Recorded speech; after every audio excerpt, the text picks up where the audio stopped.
நாடு முழுக்க பல்வேறு குற்ற சம்பவங்கள் நடந்துட்டே தான் இருக்கு. காவல்துறையினரும் விசாரிச்சுட்டு தான் இருக்காங்க. அது மாதிரியான குற்றங்களின் தொகுப்பு தான் நிகழ்தகவு.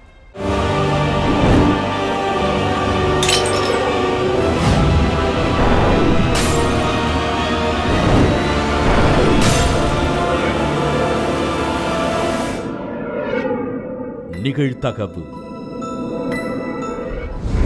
பல வருடங்களாக எஸ்ஐ தேர்வெழுதி தோல்வியடைந்து விரக்தியில் இருந்த பெண் போலி சான்றிதழை தயார் செய்து போலீஸ் பயிற்சி அகாடமியில் இணைந்த பலே கில்லாடி. மூத்த அதிகாரிகளுடன் இணைந்து புகைப்படம் எடுத்தும் பல நிகழ்ச்சிகளில் சீஃப் கெஸ்டாக பங்கேற்று மோட்டிவேஷனல் ஸ்பீச் கொடுத்து ஊரை ஏமாற்றிய போலி பெண் போலீஸ். தன்னுடைய திருட்டுத்தனம் தெரிய வந்ததும் தலைமறைவான பெண் 2 வருடங்களுக்கு பிறகு சிக்கியது எப்படி நடந்தது என்ன?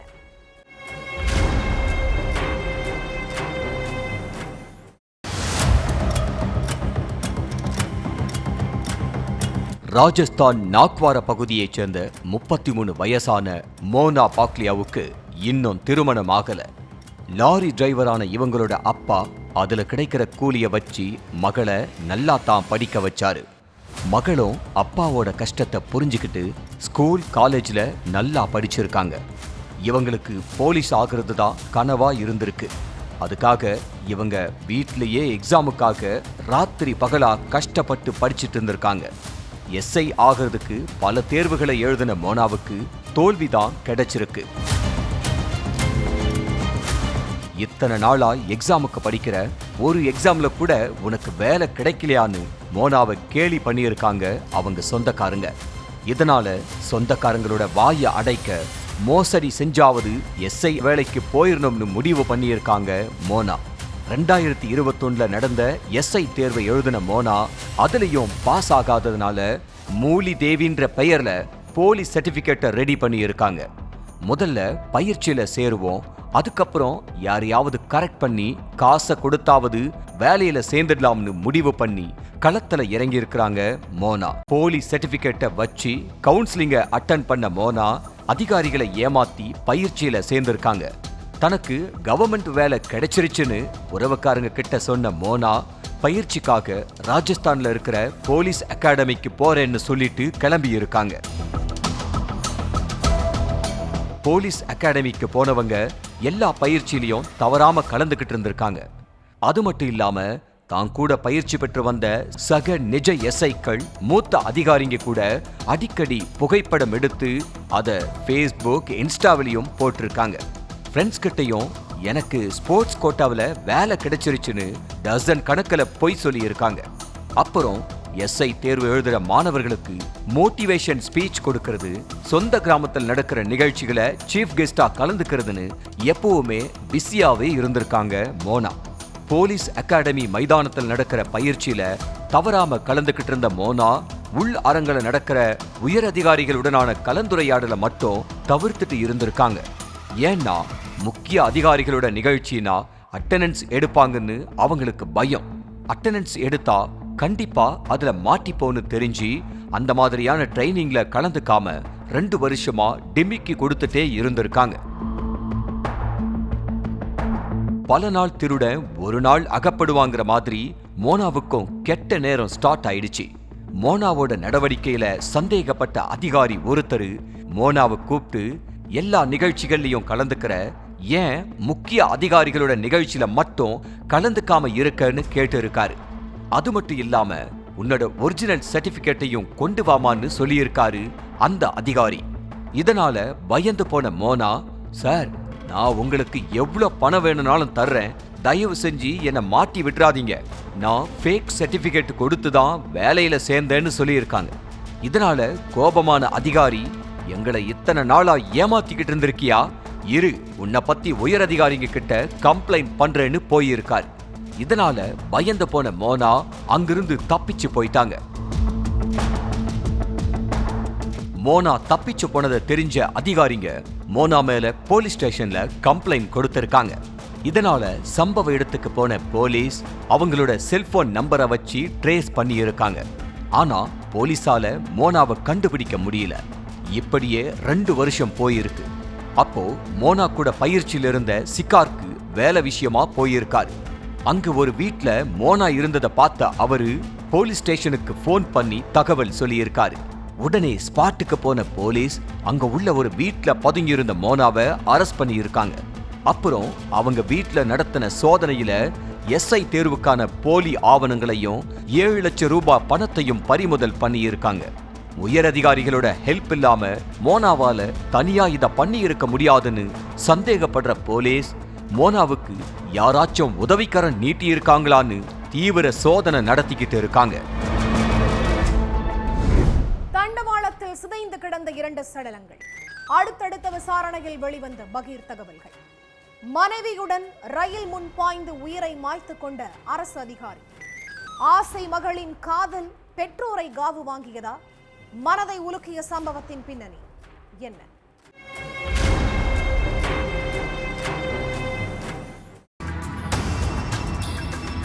அதிகாலை 4 மணி இருக்கும். வகுரம்பட்டியில உள்ள ரயில் தண்டவாளம் வழியா வேலை விஷயமா ரயில்வே ஊழியர் ஒருத்தர் நடந்து போயிட்டு இருந்திருக்காரு. அப்போ அங்க உடம்பெல்லாம் சிதஞ்சி 2 சடலங்கள் கிடக்கிறத பார்த்து அதிர்ச்சி அடைஞ்சிருக்காரு. அடுத்து ரயில்வே போலீஸுக்கு போன் பண்ணி தகவலை சொல்லி இருக்காரு. தகவல் தெரிஞ்சு உடனே ஸ்பாட்டுக்கு வந்த போலீஸ் 2 சடலங்களையும் மீட்டு ஹாஸ்பிட்டலுக்கு போஸ்ட்மார்ட்டத்துக்கு அனுப்பி வச்சிருக்காங்க. அப்புறம் அங்க கிடந்த செல்போனை எடுத்து உயிரிழந்தவங்களோட உறவுக்காரங்களுக்கு தகவல் சொல்லி இருக்காங்க. சம்பவ இடத்துக்கு வந்த உறவுக்காரங்க சடலத்தை பார்த்து கதறி அழுதுகிட்டே போலீஸ் கிட்ட சொன்ன விஷயம்தான் அதிர்ச்சியை கிளப்பி இருக்கு.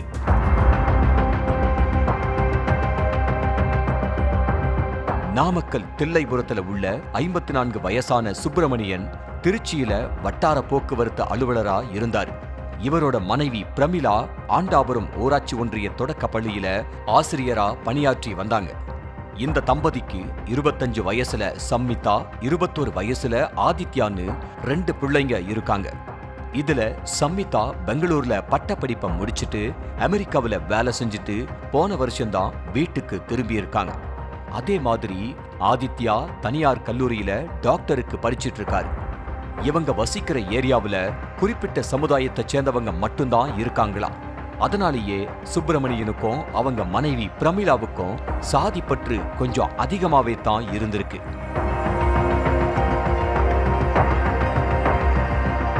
ஆனா வெளியூர்ல படிச்சு வெளிநாட்டுல வேலை பார்த்த சம்மிதா சாதிய ஒரு பொருட்டாவே நினைக்கல. சாதி பார்க்காம தன்னோட ஃப்ரெண்ட்ஸ் எல்லார்கிட்டையும் க்ளோஸா பழகி இருக்காங்க. அது மட்டும் இல்ல, சாதி பார்க்காம அவங்க வீட்டுக்கு போறது, ஒன்னா உட்காந்து சாப்பிடுறதுன்னு எந்த ஒரு பார்ஷியாலிட்டியும் பார்க்காம பழகிட்டு இருந்திருக்காங்க. எல்லாத்துக்கும் மேல வேற சாதியை சேர்ந்த இளைஞரை சம்மிதா லவ் பண்ணதா சொல்லப்படுது. மகளோட காதல் விஷயம் தெரிஞ்சு சுப்பிரமணியனுக்கும் பிரமிளாவுக்கும் தலையில இடி விழுந்த மாதிரி ஆயிருக்கு.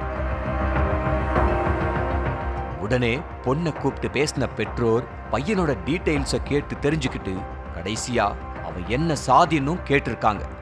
அப்போ சம்மிதா பையன் நம்ம சாதி இல்ல வேற சாதின்னு சொல்லியிருக்காங்க. பையன் வேற சாதின்னு தெரிஞ்ச அடுத்த நொடியே பொண்ணோட அப்பாவும் அம்மாவும் இது சரிப்பட்டு வராது, பையன் நம்ம சாதியா இருந்திருந்தா கூட யோசிச்சிருக்கலாம், ஆனா அவன் வேற சாதியா போயிட்டான், கண்டிப்பா நம்ம ஃபேமிலிக்கு செட் ஆகாது, நம்ம சொந்தக்காரங்க நம்மள மதிக்க மாட்டாங்கன்னு சொல்லி பிரெயின் வாஷ் பண்ண ஆரம்பிச்சதா சொல்லப்படுது. ஆனா சம்மிதா கல்யாணம்னு ஒண்ணு பண்ணா நான் அவனைத்தான் பண்ணுவேன்னு கட் அண்ட் ரைட்டா சொல்லி இருக்காங்க. இதனால விரக்தி அடைஞ்ச பொண்ணோட அப்பாவும் அம்மாவும் நீ அந்த பையனை கல்யாணம் பண்ணா நாங்க செத்துருவோம்னு சொல்லி இருக்காங்க. அது மட்டும் இல்ல, பெத்த மகளோட காலில விழுந்தும் கெஞ்சினதா சொல்லப்படுது. சம்பவத்தன்னைக்கு நைட்டு மறுபடியும் பொண்ணுகிட்ட பேச்சுவார்த்தை நடத்தி இருந்தாங்க சுப்பிரமணியன் பிரமிளா தம்பதி. ஆனா சம்மிதா அந்த பையன்தான் வேணும்னு விடாப்பிடியா இருந்ததுனால அன்னைக்கு நைட்டே சம்மிதாவோட அப்பாவும் அம்மாவும் சூசைட் பண்ண முயற்சி பண்ணியிருக்காங்க.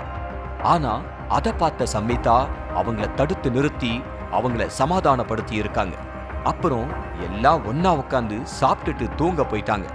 ஆனா நைட் ஃபுல்லா மகள் வேற சாதி பையனை காதலிக்கிறத நினைச்சு வேதனையில இருந்த அப்பா அம்மா மறுநாள் காலையில சம்மிதாவோட முகத்தை கடைசியா பார்த்துட்டு வீட்ல இருந்து கிளம்பிட்டாங்க.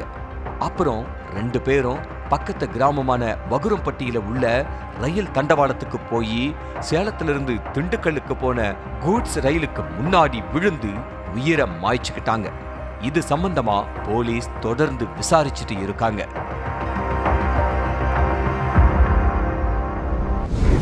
வேலைக்கு சென்ற பெண் மாயம். காணாமல் போன மனைவியை தேடி அலைந்த கணவர். வேலை செய்த ஆலையிலேயே மர்மமான முறையில் இறந்து கிடந்த பெண் தொழிலாளி. பெண் அணிந்திருந்த 6 பவுண்ட் தங்க நகைகள் மாயம். தங்க நகைக்காக நடந்த கொடூரமா அல்லது பாலியல் ரீதியாக நடந்த பயங்கரமா? குற்றவாளிகள் சிக்கினார்களா? நடந்தது என்ன?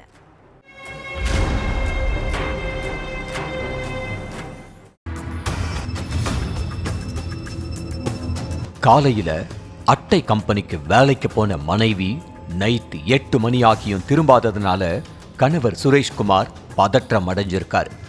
பக்கத்துல உள்ள தன்னோட உறவினர்கள் ஒரு சில பேரை கூப்பிட்டுக்கிட்டு எப்சி மேரி வேலை பார்க்குற அட்டை கம்பெனிக்கு போயிருக்காரு. அப்போ அந்த அட்டை கம்பெனி பாதி மூடின நிலையில ஆட்கள் யாருமே இல்லாம அமைதியா இருந்திருக்கு. இருந்தாலும் உள்ள போய் தேடி பார்ப்போம்னு நினைச்சி சுரேஷும் உறவினர்களும் கம்பெனிக்குள்ள போய் பார்த்திருக்காங்க. அப்போ அங்கே செந்தில்ங்கிற ஒரே ஒரு தொழிலாளி மட்டும் இருந்திருக்காரு. அவர்கிட்ட எப்சி மேரிய பத்தி விசாரிச்சப்ப அவங்க சாயங்காலமே வேலை முடிஞ்சு வீட்டுக்கு போயிட்டாங்களேன்னு சொல்லியிருக்காரு. அதுக்கப்புறம் சுரேஷும் சொந்தக்காரங்களும் அட்டை கம்பெனியை சுத்தி முத்தி உள்ள இடங்களுக்கு போய் தேடி அலைஞ்சிருக்காங்க. எங்க தேடியும் எப்சி மேரி கிடைக்காததுனால திரும்பவும் அட்டை கம்பெனிக்கு போய் பார்த்திருக்காங்க. அப்போ முதல்ல இருந்த செந்திலுங்கிற தொழிலாளியும் அங்க இல்ல. கம்பெனியில அட்டை பெட்டி எல்லாம் மொத்தமா அடுக்கி வச்சிருந்த இடத்துல உள்ள ஒரு சில அட்டை பெட்டிகள்ல இரத்தக்கரை இருந்தத சுரேஷும் அவரோட வந்திருந்த சொந்தக்காரங்களும் பார்த்திருக்காங்க. இரத்தக்கரையை பார்த்ததுமே அவங்களுக்கு ஈரக்குலையே நடுங்கி போயிருக்கு. இது எப்சி மேரியோட ரத்தமா இருக்குமோங்கிற பயத்திலேயே அட்டை கம்பெனி ஃபுல்லா சல்லடை போட்டு தேட ஆரம்பிச்சாங்க. அப்பதான் அட்டையோட அட்டையா எப்சி மேரி ரத்த வெள்ளத்துல இறந்து கிடந்ததை பார்த்திருக்காங்க. மனைவிய எப்படியாச்சும் தேடி கண்டுபிடிச்சிடலாம்னு நம்பிக்கிட்டு இருந்த சுரேஷ் மனைவியோட சடலத்தை பார்த்து கதறி துடிச்சாரு. தகவல் தெரிஞ்சு சம்பவ இடத்துக்கு வந்த போலீஸ் எப்சி மேரியோட சடலத்தை கைப்பற்றி போஸ்ட்மார்ட்டத்துக்கு அனுப்பி வச்சாங்க. அடுத்து எப்சி மேரிக்கு என்ன நடந்துச்சுன்னு விசாரிச்சப்பதான் பல அதிர்ச்சி தகவல்கள் தெரிய வந்திருக்கு. காஞ்சிபுரம் பக்கத்துல உள்ள சிறுவள்ளூர் பகுதியைச் சேர்ந்தவர் 41 வயசான எப்சி மேரி. இவரோட கணவர் சுரேஷ். இந்த தம்பதிக்கு 10 வயசுல ஒரு மகளும் 3 வயசுல ஒரு மகனும் இருக்காங்க. எப்சி மேரி பொன்னேரிக்கரையில உள்ள அட்டை பெட்டி தயாரிக்கிற கம்பெனியில கடந்த வியாழக்கிழமை தான் வேலைக்கு சேர்ந்திருக்காங்க. வியாழக்கிழமையும் வெள்ளிக்கிழமையும் காலையில 10 மணிக்கு வேலைக்கு போனவங்க டான்னு சாயங்காலம் 6 மணிக்கு வீட்டுக்கு வந்திருக்காங்க. ஆனா சனிக்கிழமை மட்டும் நைட்டு 8 மணி ஆகியும் எப்சி மேரி வீடு திரும்பவே இல்லை. உடனே பதற்றமடைஞ்ச கணவர் சுரேஷும் சொந்தக்காரங்களும் எப்சி மேரியை தேடி அவங்க வேலை செய்யற கம்பெனிக்கு போனப்பதான் அவங்க கொடூரமான முறையில இறந்து கிடந்தாங்க. எப்சி மேரியோட தலையில இரும்பு கம்பியால பலமா அடிச்சதுக்கான காயம் இருக்கு.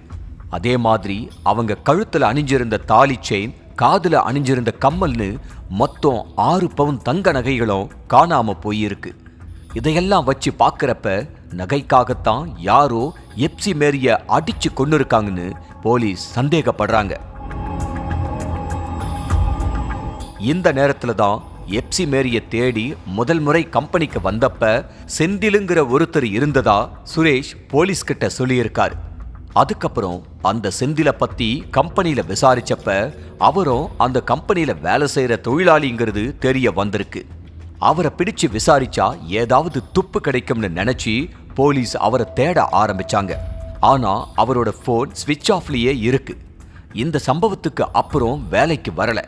அதனால செந்தில் தான் நகைக்கு ஆசைப்பட்டு எப்சி மேரிய கொன்னிருப்பாரோன்னு போலீஸ் சந்தேகப்படுறாங்க. தலைமறைவா இருக்கிற செந்திலோட செல்போன் நம்பரை வச்சு போலீஸ் அவரை தீவிரமா தேடிட்டு இருக்காங்க. செந்தில பிடிச்சு விசாரிச்சாதான் முழு உண்மையும் தெரிய வரும்னு போலீஸ் அதிகாரிகள் தெரிவிச்சிருக்காங்க. குடும்ப கஷ்டத்தை போக்குறதுக்காகவும் கணவரோட பாரத்தை குறைக்கிறதுக்காகவும் தினக்கூலியா வேலைக்கு சேர்ந்த பெண் இப்படி கொடூரமா கொல்லப்பட்டிருக்கிற சம்பவம் பெரும் அதிர்ச்சியை ஏற்படுத்தி இருக்கு. தோழியை நம்பி மது விருந்திற்கு சென்ற இளம்பெண் தோழியுடனும் தோழியின் நண்பர்களுடனும் சேர்ந்து வீக்கெண்ட் கொண்டாட்டம். அதீத போதையில் ஆழ்ந்த உறக்கம்.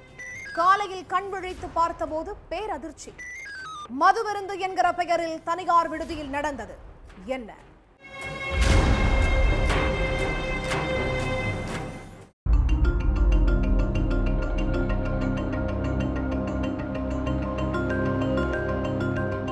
கூட வேலை பார்க்குற தோழி கூப்பிட்டாங்களேன்னு சொல்லி மது விருந்த அட்டன் பண்ண போயிருக்காங்க வேலூரை சேர்ந்த 23 வயது இளம்பெண். பெண் தோழி கூடவும் பெண் தோழியோட நண்பர்கள் கூடவும் சேர்ந்து மது குடிச்ச அந்த இளம்பெண் போதையில அங்கேயே படுத்து தூங்கி இருக்காங்க. ஆனா காலையில கண் விழிச்சு பாக்குறப்போ நம்மளுடைய ஆடைகள் மட்டும் இல்ல, வாழ்க்கையே கந்த கோலத்துல இருக்கும்னு அந்த பொண்ணு கனவுலையும் நினைச்சு பார்த்திருக்க மாட்டாங்க.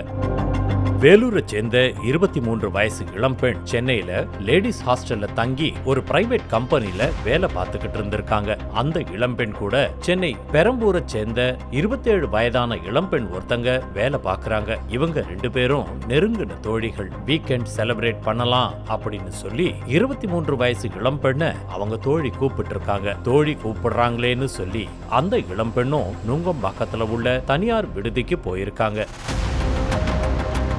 அந்த லாட்ஜில் ஏற்கனவே ரூம் புக் பண்ணி ரெடியா இருந்த பெண் வேலூரை சேர்ந்த இளம்பெண் வந்த உடனே 2 பேருமா சேர்ந்து மது குடிச்சிருக்காங்க. இதுக்கு இடையில பெரம்பூரை சேர்ந்த இளம்பெண்ணுடைய ஆண் நண்பர்கள் 2 பேரும் நுங்கம்பாக்கம் லாட்ஜுக்கு வந்திருக்காங்க. அதுக்கப்புறம் 2 இளம்பெண்கள் 2 இளைஞர்கள்னு மொத்தம் 4 பேருமா சேர்ந்து மது குடிச்சிருக்காங்க. அதை அடுத்து தலைக்கேறின அதீத போதையில அந்த இளம்பெண் அந்த ரூம்லயே படுத்து தூங்கிட்டாங்க.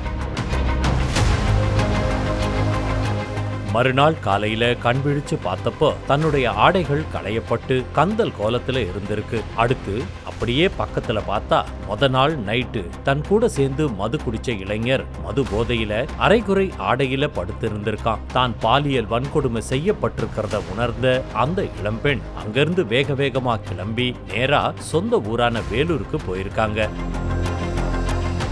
சொந்த ஊருக்கு போனதும் தன்னுடைய பெற்றோர்கிட்ட தனக்கு நேர்ந்த கொடுமைகளை பத்தி சொல்லி இருக்காங்க. அதுக்கப்புறம் வேலூர் போலீஸ் ஸ்டேஷனுக்கு போய் கம்ப்ளைண்ட் கொடுத்திருக்காங்க. ஆனா குற்றம் நடந்தது சென்னைங்கிறதால அந்த வழக்கு சென்னை 1000 விளக்கு போலீஸ் ஸ்டேஷனுக்கு மாற்றப்பட்டிருக்கு. வழக்கு பதிவு செய்யப்பட்டுச்சு. அதுக்கப்புறம் இளம்பெண்ணை நாசம் பண்ணதா சென்னை கொடுங்கையூரை சேர்ந்த மனாசேங்கிற 29 வயது இளைஞனையும் எல்லாத்துக்கும் மூல காரணமான பெரம்பூரை சேர்ந்த 27 வயது இளம்பெண்ணையும் போலீஸ் அரஸ்ட் பண்ணிட்டாங்க. அதோட இந்த வழக்குல சம்பந்தப்பட்டிருக்கிறதா சொல்லப்படும் மேலும் ஒருத்தரை போலீஸ் தீவிரமா தேடிக்கிட்டு இருக்காங்க. கூடா நட்பு கேடாய் முடியும்னு சொல்றது இந்த சம்பவத்துல 100% உண்மையாகி இருக்கு. வேலைக்காக சொந்த ஊரை விட்டுட்டு வெளியூர்ல தங்கியிருந்த இளம்பெண் சேரக்கூடாதவங்க கூட சேர்ந்ததாலையும் நவீன உலகம்ங்கிற பேர்ல தவறான பழக்க வழக்கத்தை கத்துக்கிட்டதாலையும் இன்னைக்கு வாழ்க்கையை தொலைச்சிட்டு தவிச்சுக்கிட்டு இருக்காங்க.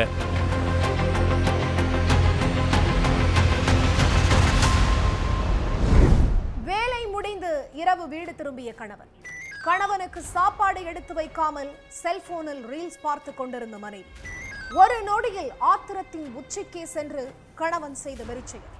கொலையாளி சிக்கினானா? நடந்தது என்ன?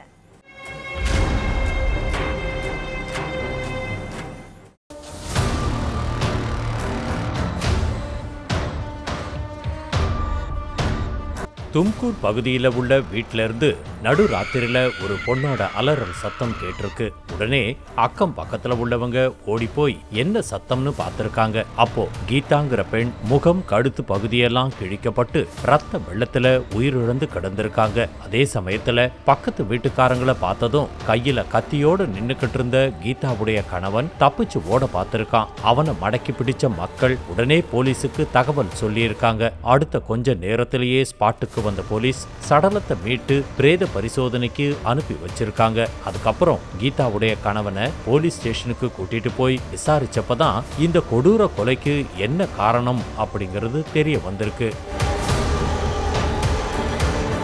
கர்நாடகா மாநிலம் தும்கூர் பகுதியில் உள்ள நவீனும் மண்டியாவை சேர்ந்த கீதாவும் ஃபேஸ்புக் மூலமா அறிமுகமானாங்க. அதுக்கப்புறம் டெய்லி சேட் பண்ணி நல்ல நண்பர்களா பழக ஆரம்பிச்சாங்க. அந்த பழக்கம் காதலா மாறி 2 பேரும் உயிருக்கு உயிரா நேசிச்சுட்டு இருந்தாங்க. அதுக்கப்புறம் 2 வீட்டு பெத்தவங்களோட சம்மதத்தோட கல்யாணமும் பண்ணிக்கிட்டாங்க. கல்யாணத்துக்கு அப்புறமா நவீன் காய்கறி மார்க்கெட்டுல வேலைக்கு சேர்ந்திருக்காரு. மனைவி மேல அதிக பாசம் வச்சிருந்த நவீன் அவங்கள அடிக்கடி வெளியில கூட்டிட்டு போறது, கேட்கறதையெல்லாம் வாங்கி கொடுக்கறதுன்னு நல்லபடியா பாத்துக்கிட்டு இருந்திருக்காரு. ஆனா இந்த தம்பதிக்கு குழந்தை இல்ல. ஆசை 60 நாள், மோகம் 30 நாளுங்கிற மாதிரி ஒரு கட்டத்துல நவீனுக்கு கீதா மேல சலிப்பு ஏற்பட்டிருக்கு. அதுக்கு பிறகு காதல் மனைவிய நவீன் கண்டுக்காம இருந்திருக்காரு.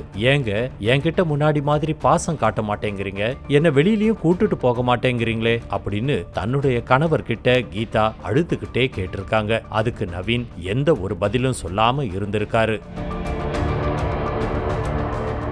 அதுக்கு பிறகு மதுவுக்கு அடிமையான நவீன் தினமும் குடிக்க ஆரம்பிச்சிருக்காரு. வேலையை முடிச்சிட்டு தினமும் போதையிலேயே வீட்டுக்கும் போயிருக்காரு. அது மட்டும் இல்லாம மனைவி கிட்ட சண்டை போடுறது, அவங்கள போட்டு அடிக்கிறத வழக்கமாவும் வச்சிருந்திருக்காரு நவீன். இதனால 2 பேருக்கும் இடையில அடிக்கடி தகராறு ஏற்பட்டிருக்கு. கணவன் கண்டுக்காததால மனைவியும் செல்போனுக்கு அடிக்ட் ஆகி இருந்தாங்க. வேலையை முடிச்சிட்டு வீட்டுக்கு போகிற நவீனுக்கு சாப்பாடு கூட எடுத்து வைக்காம எந்த நேரமும் இன்ஸ்டால ரீல்ஸ் பார்க்கறது, ஷார்ட்ஸ் பார்க்கறதுன்னு கீதா சமூக வலைத்தளங்கள்லயே மூழ்கி கிடந்திருக்காங்க.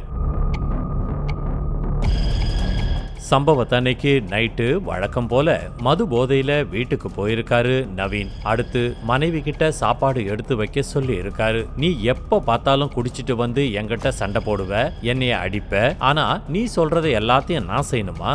நான் உனக்கு என்ன வேலைக்காரியா அப்படின்னு கேட்டு மனைவி வாக்குவாதம் பண்ணி இருக்காங்க. இதனால 2 பேருக்கும் இடையில சண்டை ஏற்பட்டிருக்கு. அப்போ திடீர்னு கிச்சன்ல இருந்த கத்தியை எடுத்துட்டு வந்த நவீன் மனைவியோட கழுத்திலேயே குத்தி இருக்காரு. அதுக்கப்புறம் ஆத்திரம் தீராத நவீன் கீதாவுடைய முகத்திலையும் கத்திய வச்சு கிழிச்சிருக்காரு. இதுல ரத்த வெள்ளத்துல சுருண்டு விழுந்த கீதா சம்பவ இடத்திலேயே துடிதுடிச்சு உயிர் இழந்துட்டாங்க. இந்த விஷயத்தை தெரிஞ்சுக்கிட்டு ஸ்பாட்டுக்கு வந்த போலீஸ் நவீனை அரெஸ்ட் பண்ணி தொடர்ந்து விசாரிச்சுட்டு இருக்காங்க.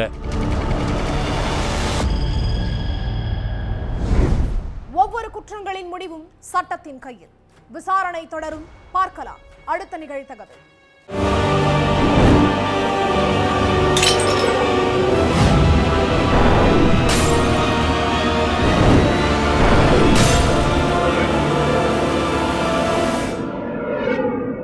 நிகழ்தகவு